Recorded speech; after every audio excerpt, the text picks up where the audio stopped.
All right, welcome to the last virtual lecture for Messiah College CIS 180, Intro to Computer and Information Sciences.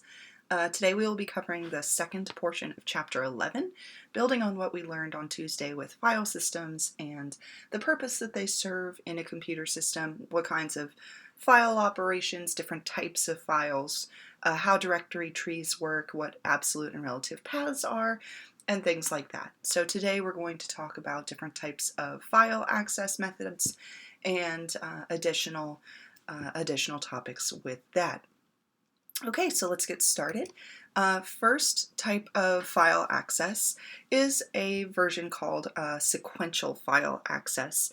So if you remember on Tuesday, we talked about one of the operations that a file system manages or supports as part of interfacing with different files is managing where a file pointer is.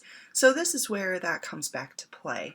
Sequential file access means that the file pointer runs in a linear fashion, either forward or backward, through the file.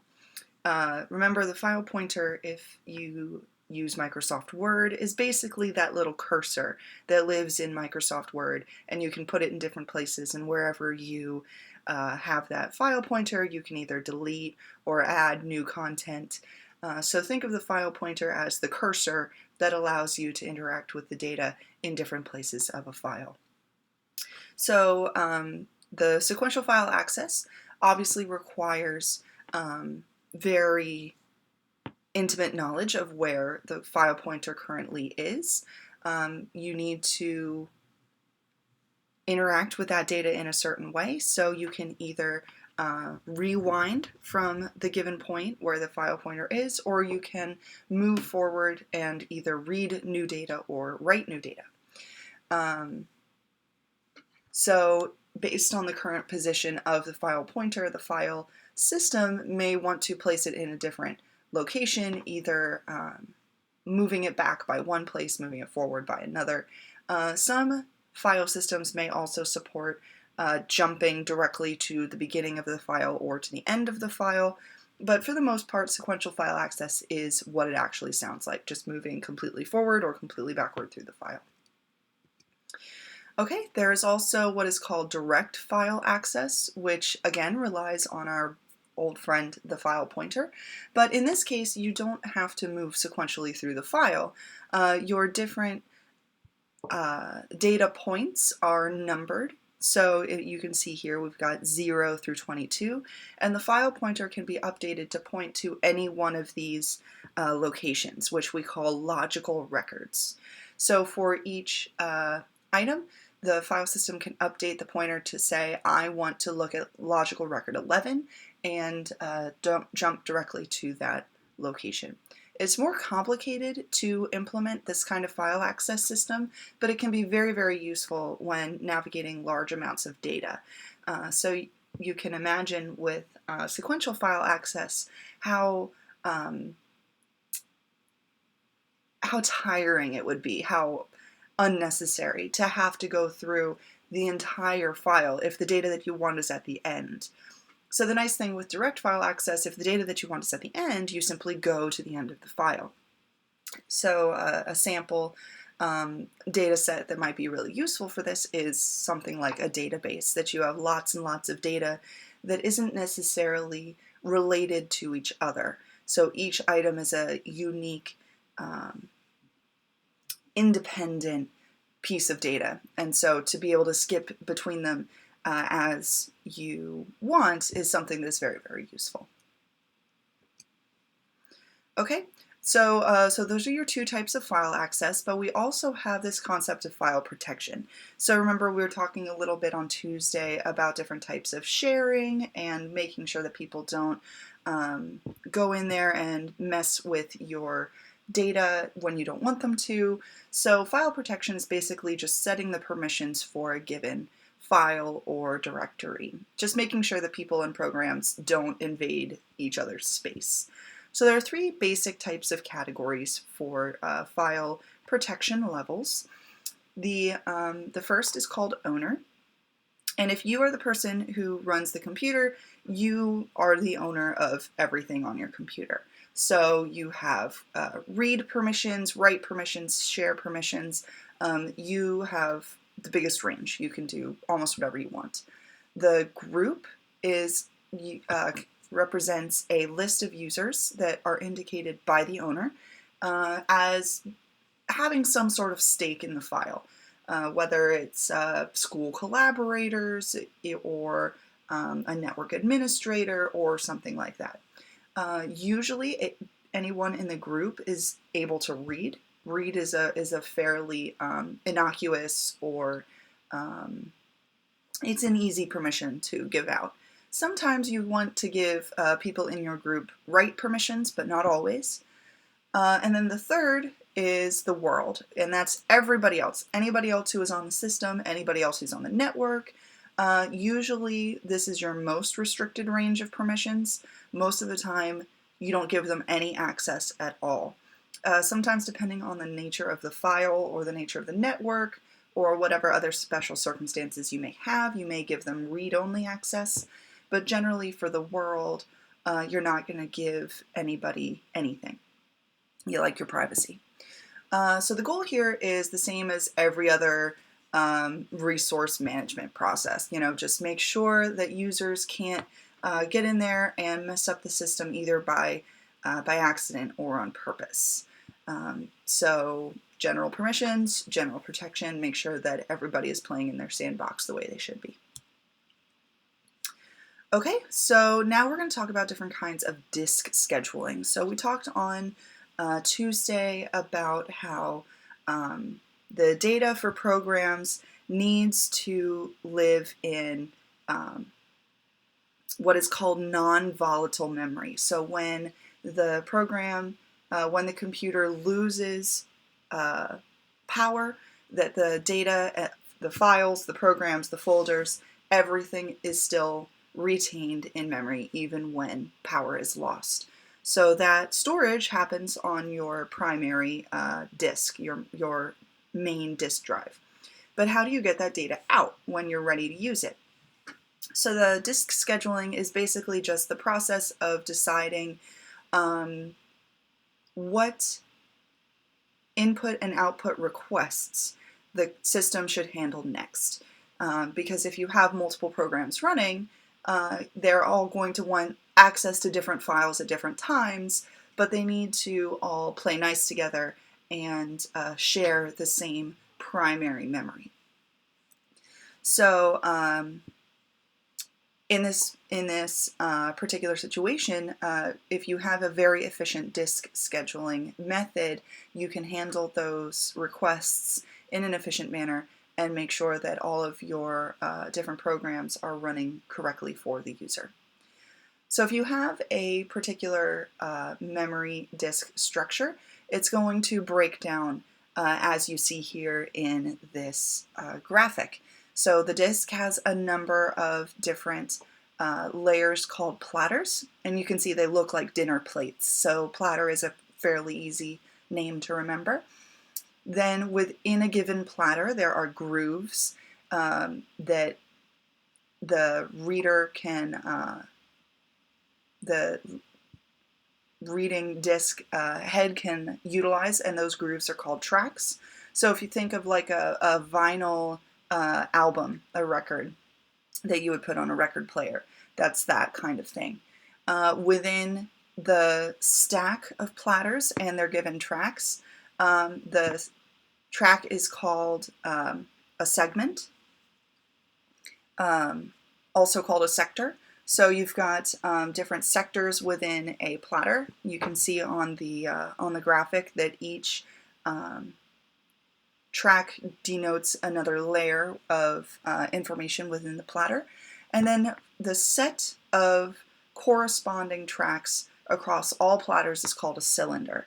So the outermost track sector for a given platter for all the stack of platters is considered a cylinder. And then the second level in is another cylinder. And then the third level in is another cylinder. So the computer system will have a reader-writer head that comes out like the same needle on a vinyl album player. So in the same way that that needle sits on a groove on a vinyl record and plays music, the read-write head moves out into a cylinder, which is the set of all tracks for all platters. So where a vinyl record album will have only one read-write head, the read-write head for a hard disk will have one individual head for each platter, but they are all reading the same track from each platter at the same time, which is why a cylinder becomes an important concept here. Now, there are two concepts that we need to address in terms of disk scheduling, which are helpful in making sure that we are able to evaluate the different disk scheduling methods against each other. The first concept is called seek time. Seek time is the amount of time that it takes to get the read-write head to reach the given cylinder that you're looking for. And remember, the farther the cylinder is in toward the core, the more time it will take to reposition the read-write head to that cylinder. This is generally the most time-consuming aspect of a read-write operation. There's also the concept of latency, which means that that requires additional time to rotate the stack of platters so that the read-write head is at the appropriate sector of a given track, the appropriate little slice of that track. Okay, so we're going to talk about a couple different disk scheduling methods here. First, a couple different assumptions. So to make sure that we're all on the same page, let's imagine a stack of platters that each have 110 individual tracks, which means that for the stack there are 110 available cylinders. So we're going to look at I/O requests in terms of this order of cylinder accesses. So starting at the first request is for cylinder 49, the second request is for cylinder 91, then 22, then 61, then 7, then 62, then 33, then 35. And the idea here is to simulate a very real world kind of scenario. You are not going to receive your I/O requests in any sort of order. They're going to be random. They're going to be all over the place. So giving a set of requests for our disk scheduling methods to use like this, you will be able to see the different pros and cons of the different methods based on the same set, the same order of I/O requests. Now, when you go to perform an I/O request, an input-output request, you have to evaluate your options based on where the read-write head currently is. It's always going to be somewhere, it's never going to be nowhere. So if we assume that the read-write head at the beginning, when we receive request 49, is at cylinder 26, that will round out our list of assumptions and give us a very comprehensive picture in which to evaluate the different disk scheduling methods. All right, first disk scheduling method is this idea of first come, first served. So this is a very common kind of method here. We've seen this before. And then in the graphic you can see this is basically what a hard disk looks like. It's a little older, a little outdated, but it's the same kind of thing. So you can see all of the stacks of platters, and then the read-write heads, which are multi-layered and go in between each platter so that it can read from each one. Now, first come, first served it's the cousin to first come, first served for CPU scheduling. So very, very basic. The idea here is that requests are simply processed in the order that we receive them. Very easy to conceptualize, to wrap your head around, very easy to implement. but unfortunately it's just not very efficient because you end up just doing a lot of extra traveling instead of strategically addressing the different requests based on where we are. That's me. We would do a lot of skipping over to address requests that are in the same areas. So remember, if the request order is 49, 91, 22, 61, and onward, then we would jump from the current position, which is cylinder 26. We would then go to 49 and then 91. Now, this wouldn't normally be a problem, except that the third request is 22, and just about every other request that we have after that could have been addressed in those three transitions. So from 49 to 91, we skip request for cylinder 62 and 61, and then jumping from 91 to 22, that gives us a second opportunity to visit 61 and 62, but now we also skip over 33 and 35. So you can see it's not very efficient. You end up with a lot of missed opportunities. So that brings us to the second possible algorithm, shortest seek time first, which basically says what is the closest request to me right now according to my position. So this is the corresponding method to shortest job next when dealing with CPU scheduling. So this particular method is evaluated most in terms of seek time. So remember, this is the time that it takes to move the read-write head from where it is now to where it needs to be. So it's all relative to the current position of the read-write head.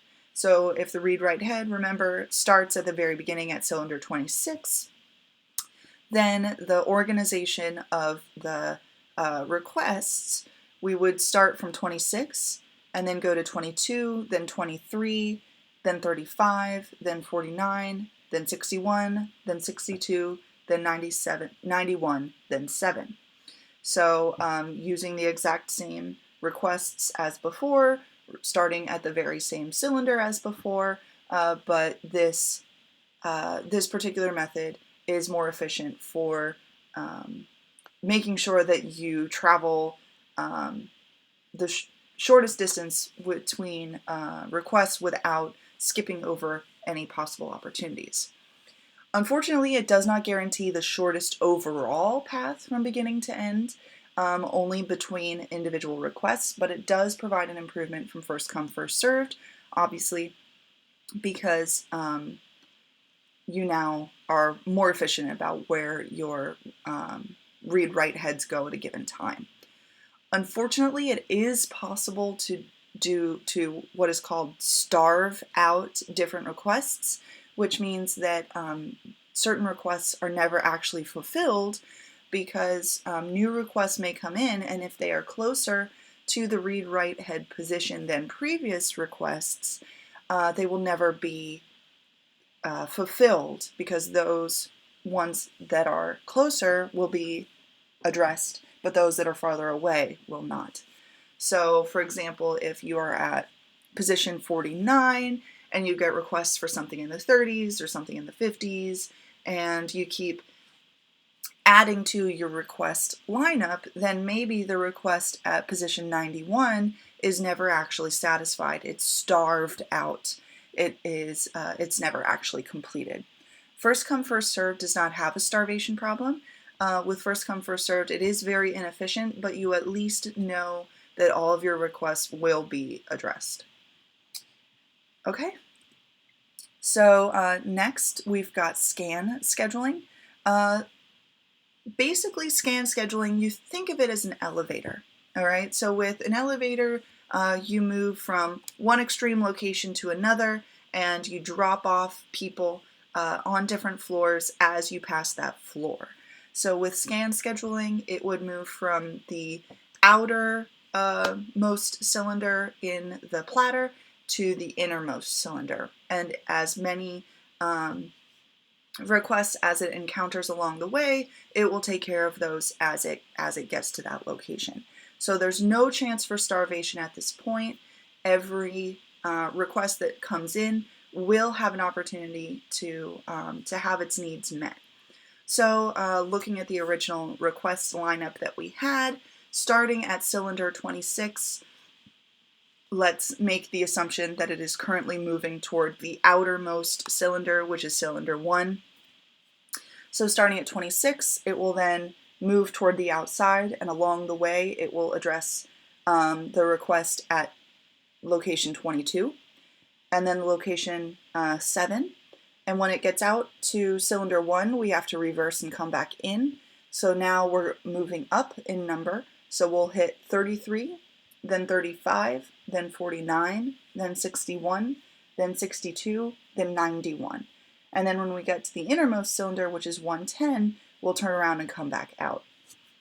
Now, this can be kind of frustrating for different processes that arrived earlier and now have to wait because they're not in a convenient place for the read-write head. So there are a couple different variations that we can introduce into scan scheduling that will bring down the wait time for different processes that are maybe farther away from where the read-write head happens to be. So one particular option is to only look in one direction. So for example, if the read-write head only moves from the outside to the inside, then once it gets to the inside, it can jump all the way back to the outermost cylinder and read in again. Now, this does a couple things. The first thing that it does is cut down on that processing time for the overall lineup, but it also allows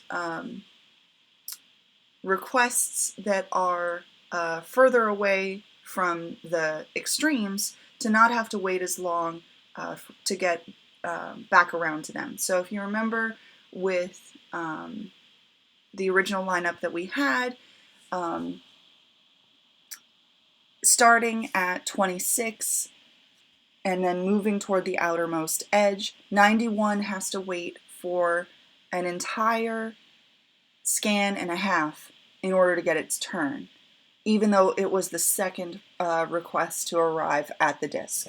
So if we only moved from one extreme to the other, let's say from the inside to the outside, then once the head gets to the outermost cylinder, which would be cylinder 1, it would go right back to the inside to cylinder 110 and move outward again, so that 91 would then become the next request that gets that is addressed.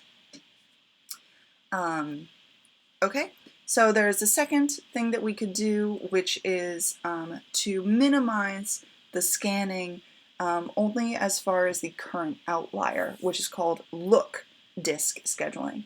So if you know that your minimum request is at cylinder 7 and your maximum request is at cylinder 91, there's no need to look either higher or lower than those two outliers.